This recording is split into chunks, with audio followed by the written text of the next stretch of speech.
สวัสดีจ้าสวัสดีท่านผู้ชมทุกท่านนี่เป็นผลการออกรางวัลหวยฮานอยพิเศษประจำวันที่1 สิงหาคม2569รางวัลเลข2ตัวล่างเลขที่ออก4242รางวัลเลข5ตัวล่างเลขที่ออก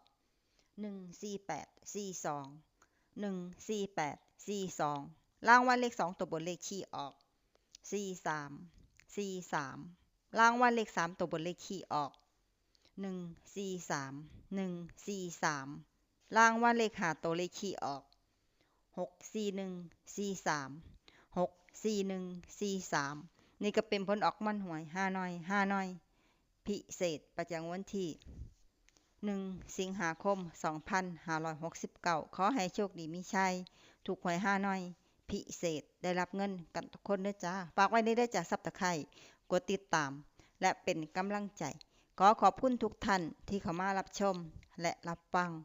แล้วมาพบกันใหม่ในผลการออกหวยฮานอยในเวลา 18:30 น.ในฮานอยปกติ